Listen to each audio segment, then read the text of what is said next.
Hey, it's Colin. Where am I at today? I am at All-American Harley Davidson, and I am in their wash bay. Why am I here? We cleaned this bike today. About a year or so ago, Lyndon, who's the general manager here, reached out to me, and they've been great to be here because I've done several videos with them, and they asked to if I could film a couple of their seminars, and I did one for a tire and I did one for a full service. But today, I'm helping them film one for bike detailing, and that's what all this stuff is right here. We're wrapping up, so everything's getting put away, but show you guys kind of what I'm doing. And let's see here, we got John, correct, did I get your name right? All right, so I did get your right name. John's wrapping up the last little bit of this bike, and if you notice, this is not my bike. Where's my blue bike? Well, let me tell you the reason. As you walk outside here, see this lovely stuff called rain. Yes, it's raining. So it was kind of pointless for me to bring my bike down here because they did offer. They're like, hey, you're doing this for us. We'll clean your bike. And I actually offered because these guys have been great to me. And I didn't really want to ride it in the rain because it's kind of pointless to get a detailing done and turn around and have to do it all over again. Some of these things that I learned in this seminar that are pretty cool that I learned, you know, sometimes when you're cleaning your bike, how many of you guys actually use a leaf blower? I would have never even thought that you should not use a leaf blower. So like they use these things here, these little soft tip compressed air. It's pretty cool, and it does the, you know, it's the same job as a leaf blower, but you're not having that oil mixed in. It's like filtered compressed air, which is pretty cool. And like little different things, like all the products they use, and you know, most people just have a couple different products they use on their bike. You know, I use ACID polish, I've got that S100 stuff. And they went through today in this one and really talked about the whole ins and outs of the bike and how long it takes and how detailed you really have to be to get a good cleaning. And they talked about the different products they use, and it was pretty awesome. The little things you'd think just washing a bike is pretty simple, right? Is it simple? Is it simple washing a bike? Sometimes yes, sometimes no. So, you know, little things. So, I mean, doesn't this bike look sweet now?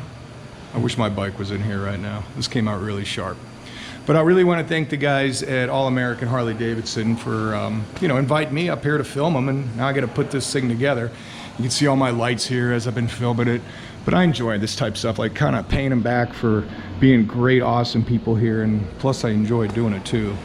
And now they got me convinced I'm gonna have to buy some of these products. Now I will tell you one thing I did get out of this seminar, probably the most important thing, and has nothing to do with detailing.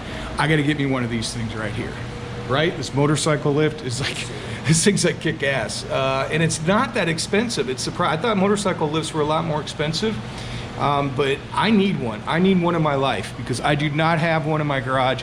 And especially when you got it up, when we were, you know, cleaning this bike is so much easier when it's on the lift, and obviously doing other things. So that I think is gonna be my next purchase, start looking into motorcycle lifts. All right guys, just wanna drop in, let you guys know what I'm doing. Get out there and ride, be well, and I'll talk to you guys soon.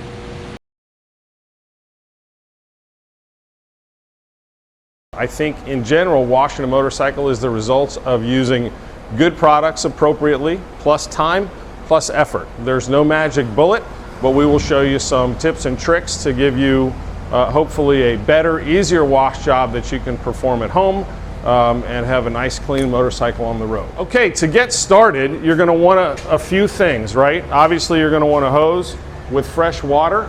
Ideally you want not a high pressure tip, but something that has a shower setting.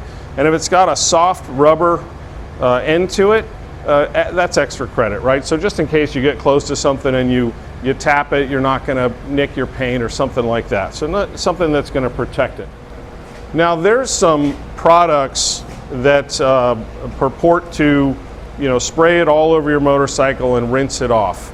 I'm more of a fan of soap and water, but these things can be really handy for getting in the nooks and crannies that are much harder to get to, and used in a certain way, they can allow you a much cleaner motorcycle, easier to wash, without putting too many harsh things on your bike. I think in general, if it doesn't require any elbow grease, it's a somewhat harsher product, and I like to minimize the use of something like that.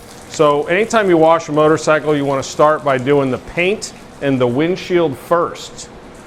These are the most vulnerable surfaces, so you want to start with the cleanest wash mitt and the cleanest water on those surfaces. Windshield first, paint, windshield and paint first, and after that he will move on to the chrome, and then third you go after the really dirty stuff.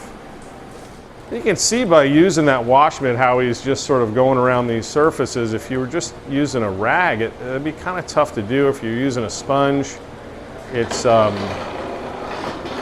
you'd end up banging your knuckles around. The other nice thing about that wash mitt is it's all of that nap, that fleece or whatever on it, does a really good job kind of wrapping itself around the grit, so that what you're rubbing across the surfaces is soap and water and that material, as opposed to dragging grit along, which you tend to do if you're using a thinner rag.